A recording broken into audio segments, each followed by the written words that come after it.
कभी कभी जिंदगी की सबसे बड़ी कहानियां किताबों में नहीं, बस की खिड़की के उस धुंधले शीशे पर लिखी होती हैं, जहां एक मुस्कुराहट में छिपे होते हैं सालों के अफसोस और एक मुलाकात में छिपी होती है माफी।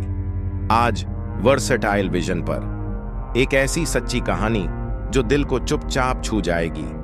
बस की खिड़की से जिंदगी का छोटा सच। शाम 7:30 की वही लोकल बस, वही सीट के पास खड़ा वही आदमी।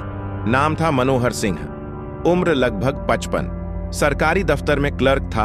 हर रोज वही रूटीन, सुबह बस, शाम बस, बीच में कुछ फाइलें, कुछ हस्ताक्षर और घर पहुंचकर टीवी की आवाज में दिन का शोर दबा देना। पर एक चीज अलग थी। वो हर दिन खिड़की के पास बैठी एक लड़की को देखता था, जो कानों में ईयरफोन लगाकर बाहर झांकती रहती थी। वो कभी बात नहीं करता, बस मुस्कुरा देता था, क्योंकि वो लड़की उसे अपनी बेटी की याद दिलाती थी, जिससे वो पिछले 5 साल से नहीं मिला था। मनोहर की बेटी आरुषि घर छोड़कर चली गई थी, क्योंकि वो अपने मन की शादी करना चाहती थी, और मनोहर ने तब सिर्फ इतना कहा था, मेरे घर में इज्जत सब कुछ है।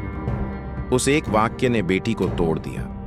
वो चली गई और फिर कभी लौट कर नहीं आई। हर रात वो वही गलती दोहराता था, कागजों में उलझते हुए भी हर लड़की में अपनी बेटी का चेहरा ढूंढता। उस दिन हड़ताल थी।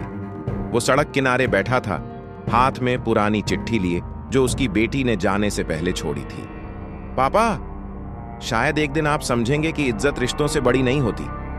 उसने उस दिन पहली बार वो लाइन जोर से पढ़ी और खुद से कहा, क्यों नहीं समझ पाया मैं। एक शाम वही बस फिर चली और उसी सीट पर बैठी थी वही लड़की, पर इस बार उसके साथ एक बच्चा था। वो बच्चा मुस्कुराकर बोला, दादाजी, मम्मी कहती हैं कि आपसे डरने की जरूरत नहीं है। मनोहर का दिल जैसे रुक गया। लड़की उठी, वही थी आरुषि। वो कुछ नहीं बोली, बस बोली, मां अब नहीं रही, पर मैं आपको ढूंढने आई थी। मनोहर ने कुछ नहीं कहा, सिर्फ धीरे से अपनी पुरानी टोपी बच्चे के सिर पर रख दी। बस चलती रही, और इस बार मनोहर ने पहली बार खिड़की से बाहर नहीं देखा।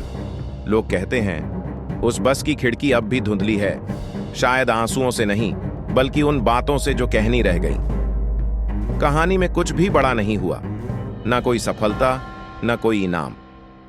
बस एक आदमी ने अपने भीतर माफी ढूंढ ली।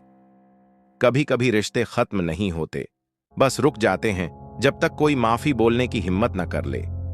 मनोहर और आरुषि की कहानी हमें यही सिखाती है कि इज्जत रिश्तों से बड़ी नहीं और माफी मांगना हार नहीं, एक शुरुआत है।